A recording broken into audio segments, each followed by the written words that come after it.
아침에 주 예수 그리스도의 복음으로 하나님의 영광이 온 땅에 가득하기를 갈망하는 가나안 교회 시간. 듣게 하소서. 이 시간에는 가나안 교회 김정국 목사님의 말씀입니다. 합니다. 나의 다닐 길을 인도하소서. 강아지똥이라고 하는 동화 이야기를 아십니까? 근데 이 강아지똥을 지은 저자가 권정생이라는 선생님이십니다. 돌아가셨는데, 근데 이 저자의 실제 자기 인생을 강아지똥에 비유해서 써내려간 이야기예요. 근데 저분은 극심한 가난으로 어릴 적부터 길가의 인분, 똥이나 쓰레기 오물을 치우면서 생계를 이어갔던 분입니다. 엎친 데 덮친 격으로 몸에 병이 생깁니다. 늑막염과 폐결핵이 생겼는데 돈이 없으니까 역시 제대로 치료를 받지 못해요. 그래서 이후로 평생 질병으로 고통받습니다. 너무 아팠어요.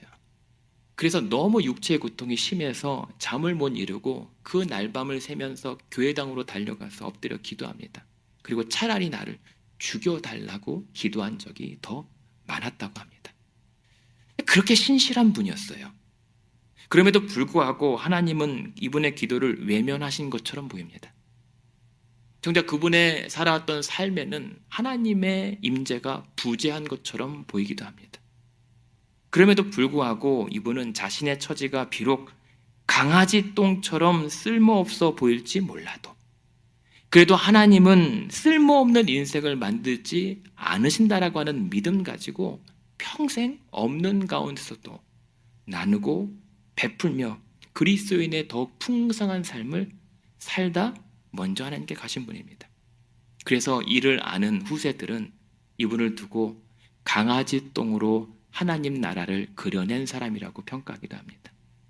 오늘 본문을 보니까 강아지 똥과는 다르지만 쇠똥 인생을 살았던 사람이 등장합니다.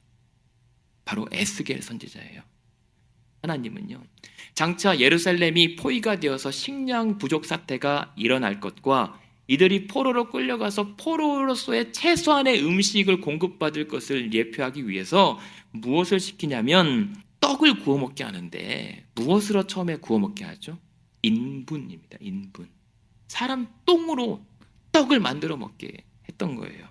제사장이었던 그에게 하나님의 이 명령은 너무나도 모욕적이고 수치스럽고 불경한 행위였어요. 그래서 하나님께 구합니다. 하나님 한 번만 봐주십시오.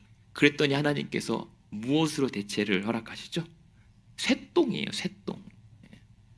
그래도 쇠똥은 당시 사람들이 종종 이 땔감으로 원료로 쓰기도 했습니다만 그래도 그렇지 하나님의 일을 위해서 사람들 앞에서 창피하게 이 에스겔이 감수해야 했던 모든 일들은 전부가 이상하다 못해 하나같이 냄새나고 더럽고 천박해 보이는 일이었어요.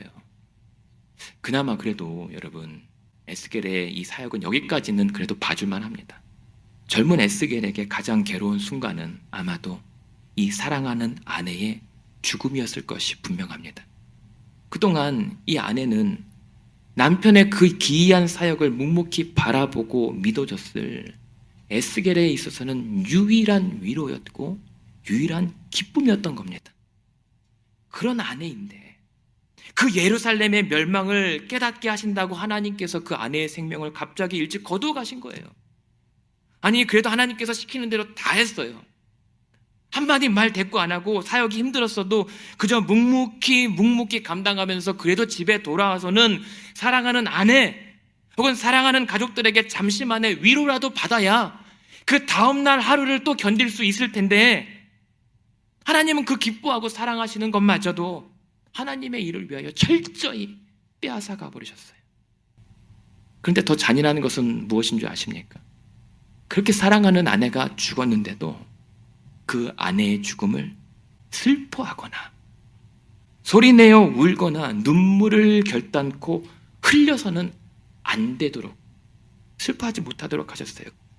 그런데 더 가관인 것은 24장 24절에 보면 그것이 하나님의 표징이라고 얘기하십니다. 그게 하나님의 일이래요.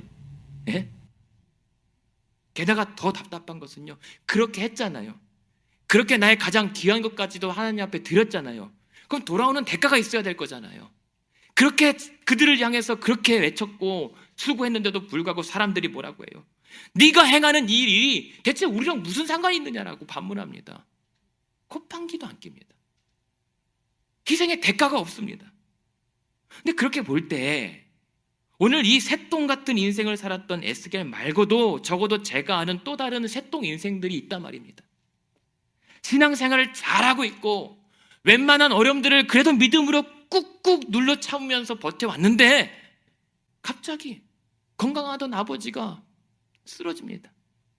급속도로 병세가 악화되면서 그냥 죽음을 향하여 달려가는 그 모습을 그냥 묵묵히 바라볼 수밖에 없는 자녀들이 있습니다. 잘 지내고 있었는데 갑작스런 말기암 판정을 받아서 놀란 가슴 부여안고 그냥 남편을 홀로 또 돌봐야 하는 아내가 있습니다. 또 과거 시절 그 내 남편의 그 잘나갔고 왕성했던 시절을 내가 뻔히 보고 그거 너무 사랑스러워서 결혼했는데 지금은 자기 몸 하나 추스리기 힘들 정도로 누워있는 남편을 그냥 돌보면서 가슴앓이 하는 아내들이 있습니다. 어느 날 갑자기 사랑하는 아내의 건강이 악화됩니다. 그러면서 먹먹한 가슴으로 그 아내를 돌보며 하루하루 견뎌내는 남편들이 있어요. 그렇게 고생만 실컷 일하면서 늦게까지 고생했는데 누리지도 못하고 갑작스런 사고를 당하고 갑작스런 질병으로 먼저 하나님께로 떠나보낸 남편과 아내들, 그래서 날마다 그들을 그리워하면서 묘지를 찾아 가슴으로 통곡하는 남편과 아내들이 있습니다. 거기에 나이는 들어가는데 장성한 자녀들이 아직 앞길이 창창한데 아직 가정을 이루지 못하거나 앞길을 정하지 못하고 있거나 몸이 아파서 내가 얘네들 잘 되는 것 한 번만 보고 갔으면 좋겠다, 아니면 내가 얘보다 하루만 더 살고 갔으면 좋겠다라고 가슴앓이 하고 있는 부모들도 있습니다. 근데 그 속을 누가 알겠어요? 본인 아니면 몰라주잖아요. 그러니 어디에 가서 말도 못하고 티도 내지 못합니다. 사람들 앞에서 그냥 아무렇지도 않은 척 하하 웃지만 웃는 게 아닙니다. 거기에 자식을 먼저 하나님 곁으로 떠나보내고 날마다 그리움으로 살아가는 어미들이 있습니다. 그뿐만이 아니라 각자 개인적으로는 어떤 자들은 살아온 내 지난 날이 너무 야속해요. 너무 비참해요. 그래서 내 지난 날을 돌아보는 것조차 끔찍합니다. 그리고 이제 와서 그런 내 삶을 누군가에게 드러내세우는 것도 싫습니다. 지난날 명예와 지위를 잃어버렸고 건강도 잃어버렸고 물질도 잃어버려서 그냥 완전히 쭈그러져 버린 초라해진 내 남은 삶에 더 이상 내 인생에 남은 삶이 쓸모가 있는가? 마치 이 강아지 똥처럼 한숨 짓는 인생들이 있습니다. 그런데 하나님은 대체 이런 무기력하고 초라한 인생을 어디에다 쓰시려고 왜 이렇게까지 바라보고만 계시는가? 왜일까? 하나님 대체 살아 계시는가? 그런데 이렇게 생각하다가 보니까 이렇게 나약한 우리 인생만큼 처절한 삶이 있을까? 생각해 봤는데 한 사람이 있었어요. 저주의 십자가로 하나님 나라를 온전히 그려내신 예수 그리스도십니다. 사람들은 냄새나는 쇠똥보다 저 저주의 십자가에 매달려 있는 것을 더 끔찍히 여기고 혐오했습니다. 그래서 거기에 매달린 그분을 향해서 사람들은 뱃속 깊은 곳으로부터 조롱과 모욕을 그리고 침을 뱉어냈습니다. 그런데 예수님께서 어떻게 그 십자가의 길을 가신 줄 아십니까? 예수님은 하나님께서 우리 모두의 죄악을 자신에게 담당시키는 것을 알고 계셨음에도 그 때문에 곤욕을 당하며 괴로울 때도 그의 입을 열지 않았다고 말씀합니다. 하나님께서 나를 그렇게 일부러 그 길로 몰아내세우는 것을 알면서도 입을 열지 않았대요. 억울한데도 그 주님의 십자가로 하나님의 나라를 온전히 그려서 우리에게 보여주셨던 거예요. 그에 비하면 그래도 한참은 더 나을 우리 쇠똥 같은 인생으로도, 강아지 똥처럼 쓸모없는 인생으로도 할 수 있다고 말씀하시고 보여주시는 거예요. 이것이 가장 기뻐하는 아내를 잃어버렸던 에스겔에게는 가장 기뻐하는 백성을 잃게 될 하나님의 마음을 좀 헤아려 보길 원하셨던 것 같고요. 오늘 저와 여러분에게는 우리들의 지금 가지고 있는 상처와 상실을 통해서 그 아들을 잃은 하나님 아버지의 마음을 헤아려 보길 원하시는 겁니다. 그리고 어떻게 해서든 하나님의 백성들을 회복하고 반드시 구원하신다는 사실을 우리로 대신 알리라고 말입니다. 그렇게 봤을 때 에스겔이 지금 이해하기 힘든 하나님의 명령에도 입을 열 수 없었던 사실, 그리고 아내의 죽음조차도 슬퍼하지 못하게 하셨던 것은요, 레위기 21장에 나와 있는 예복을 입은 대제사장은 그러한 일들이 일어날지라도 그의 머리를 풀지 말며 그의 옷을 찢지 말며 슬퍼하지 말라고 하는 제사장의 직무와 관련이 있어요. 그렇게 하나님께서는 비록 처절한 슬픔 속에서도 제사장으로 부름받은 소명을 묵묵히 감당해 나가길 원하셨습니다. 그리고 그것이 장차 예수 그리스도께서 대제사장으로서 묵묵히 자신의 십자가의 길을 걸어 나가셨던 것의 예표였던 것입니다. 그렇다면 오늘 저와 여러분은요, 왕 같은 제사장 혹은 왕의 소유된 제사장으로 부름받은 저와 여러분도 마찬가지로 모든 슬픔과 역경 속에서도 주어진 하나님 나라의 백성의 소명들을 우리도 또한 묵묵히 감당해 나가기를 원하고 계십니다. 그것은 끝까지 믿음을 잃지 않는 거예요. 끝까지 하나님 나라의 뜻을 이루며 사는 겁니다. 그렇게 내 삶과 가정과 또한 이웃과 교회와 세상의 그 빈면에 하나님 나라를 그리며 채워 나가기를 여러분에게 요구하십니다. 생각해 보면 에스겔은요, 하나님의 일 때문에 아내를 잃은 게 아닙니다. 에스겔은 하나님의 일 때문에 고달파진 게 아니에요. 원래 인생이란 게 그렇게 힘들고 외롭고 슬프고 대신 아파해 줄 수 없는 허무한 것임을 너무나도 하나님은 잘 아셨기에 그러한 에스겔의 삶에, 그리고 그러한 우리 삶에 하나님께서 개입하여 주신 것입니다. 그럴수록 영원한 나라와 영원한 생명을 바라보라고 말입니다.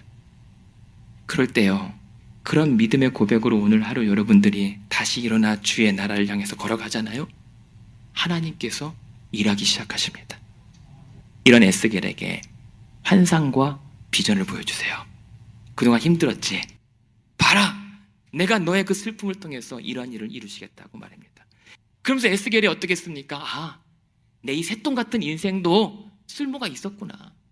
이 강아지 똥처럼 사람들에게 버림받았던 내 사역도 결코 헛되지 않구나. 하나님께서 일하시는구나. 그리고 무너진 나의 삶을 반드시 이렇게 소생하셔 주실 것이라고 하는 믿음으로 얼마나 위로받고 얼마나 안심을 얻었을까요? 그런 은혜로 여러분들이 날마다 흘러야 할 새똥 같은 눈물로라도 잠잠히 주를 바라보며 하나님 나라를 그려가는 성도와 교회 되시기를 주님의 이름으로 축원드립니다.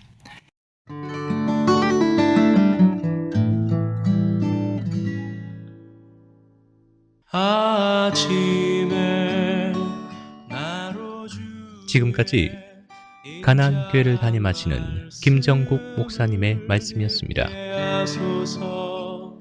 가나안 교회는 1255 밀워키 애비뉴 글렌비에 위치해 있으며 신앙 상담이나 교회 관한 자세한 문의는 전화 224-735-2346 735-2346번으로 연락 주시기 바랍니다. 인자한 말씀